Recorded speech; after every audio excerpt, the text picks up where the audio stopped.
In today's Leeds news, Nick Hammond stays on, Leeds u21s lose, Archie Gray wants to stay, Leeds watching Curtis, and Betis now claim to be in talks with Leeds for 2 players.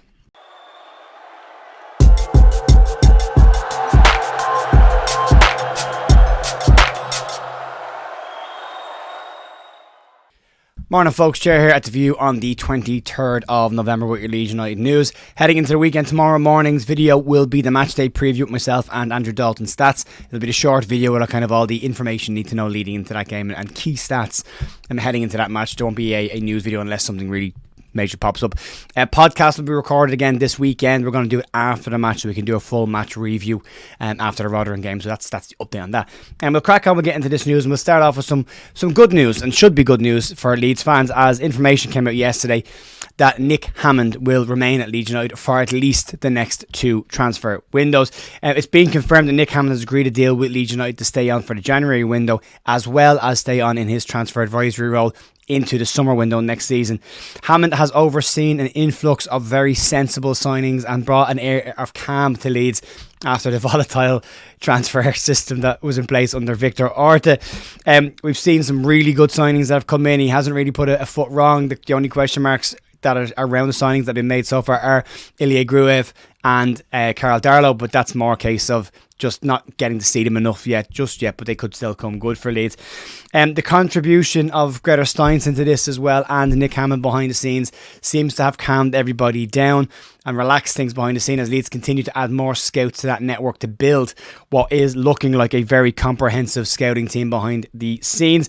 A successful January window could put Leeds in a really good position heading into the end of the Championship campaign, and could put Leeds in a situation where they could push for those automatic spots and get back to the Premier League, in which case then the summer window would shine a major spotlight on Hammond and Steinson to try and rebuild the Leeds squad to compete above the relegation spots in the Premier League should Leeds return there next year. They've been doing great. I love the quietness behind the scene. It's not great for this kind of content, but it's great to see calmness and no drama behind the scenes at Leeds. And as is mentioned in one of the articles today, Nick Hammond can safely walk around Ellen Road and not be disturbed by anybody, such as the low profile that he has kept there as well. There have been some other appointments at Leeds as well.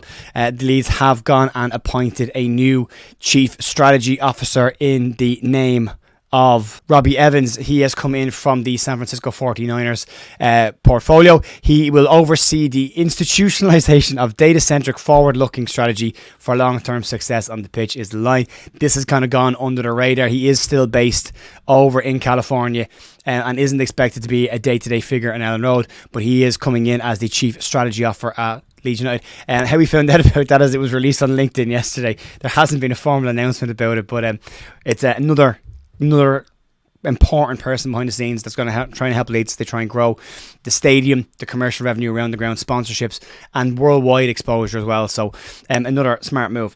And moving on to stop with u21s, and they're back in action yesterday in a friendly game, and unfortunately they lost to Middlesbrough, going down 5-4 in that game.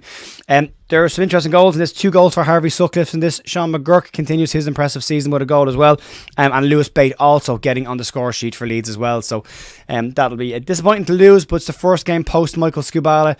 I'm sure they want to have a look at what's going on with the players, new management who's come up from the under-18s in a temporary basis to have a look at them. So I wouldn't read too much into that, but still great to see some players. Bujan Sutcliffe getting a couple of goals would be great for his comeback as well, and nice to see Sean McGurk continue to bang in goals, and Lewis Bate as well. Nice goal for him as well to keep his confidence levels up. A player I think personally should be in and around the fringes of the first team, but we've talked about that already. So let's move on and talk about Archie Gray. And a slightly strange source on this one, but Carlton Palmer has told Football League World that he has been given indications that Archie Gray would like to remain at Leeds United and continue his development under Daniel Farke.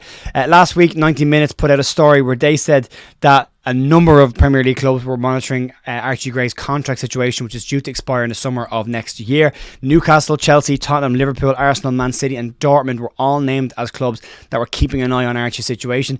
The deal around Archie's contract was when he turned 17, the maximum level of professional contract you can offer a player is 2 years. Leeds offered him the maximum. It is expected that Leeds are preparing a new contract offer for Archie when he turns 18, and that will be a longer term deal to keep Archie at the club, or at least protect Leeds should a Premier League club or a bigger club try and come in and take the player away. AD White has also been speaking on this as well. AD White has spoken to his father, Andy Gray, and he said basically that Archie has told him that he's keen to continue his development at Leeds. So very positive things to hear at a time when you would be worried. Seeing the likes of Finley Gorman getting pinched and Man City keeping an eye on Harry Gray as well. It's nice to see Archie kind of just bedding down and saying, no, I'm not going to go anywhere. And I think it'll be foolish. He's 17 years of age. He's playing regular football for Leeds now. He's only going to get better. So, he's got lots of time before he needs to move on. So, good stuff. Or move on ever. If Leeds can match the ambition of these players going up, that has been Leeds' problem in the past, that we haven't been able to match the ambition of the players that we've had. If we can do that under the new ownership, then maybe these players will stick around at Leeds and help us to move up the table and become a bigger club in the Premier League as well, which would be great to see. On the potential of incomings at Leeds, there's an interesting one, much closer to home for me. And according to a number of sources and 90 Minutes, Leeds United are amongst a number of English clubs who are keeping an eye on St Patrick's Athletic defender Sam Curtis. St Patrick's Athletic, for those who don't know, playing the League of Ireland here, finished third there this year. Curtis is an interesting player. He's only 17 years of age and he's already racked up 53 appearances in the League of Ireland for St Pat's since making his debut in 2021. He scored 3 goals in that time as well. He's also been capped for the Republic of Ireland at every age level of under 15 all the way up to under 21, which means I'm sure the England setup will be having a little look at him now as well. I'm joking. Curtis' performances have been excellent for St Pat's, and they have also seen him be recognised in the PFAI Team of the Year this year as well.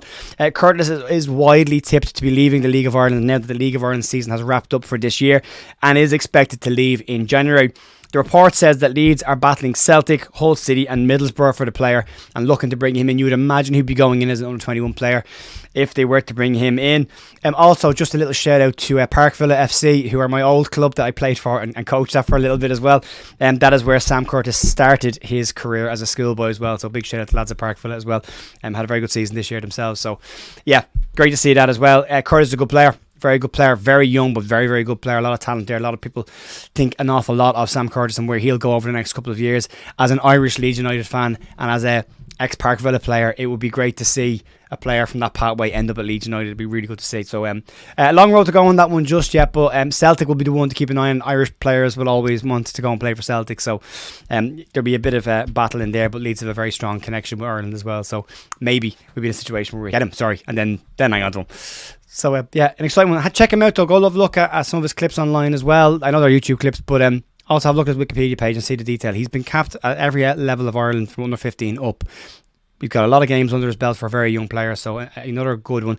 You think about him and Diego Monteiro, 19 and 17-year-old, both have got first team football in their careers at young ages, and then making that move through. So it'll be an interesting partnership as Leeds look to revamp the under 21 side next season, as a lot of players will age out and move on.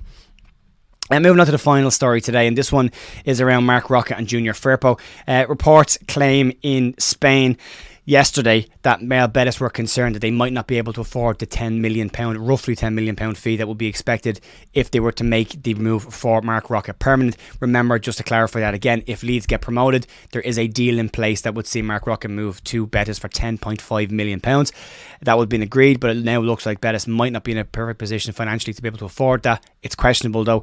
If Leeds stay down, there's already a deal in place for Marc Roca to continue his loan spell at Betis into next season. But now Estadio Deportivo are saying that Betis are currently in talks with Leeds United around making the move for Marc Roca permanent before that situation happens. Marc Roca himself has been talking this week, and he said that he believed that two clubs were in talks as well. He said he's very happy where he is and he would like to stay in Spain. So that looks like it's a pretty much cut and dry. As long as the money is there, the fee, as I said, to get the player is rumoured to be in and around £10.5 million.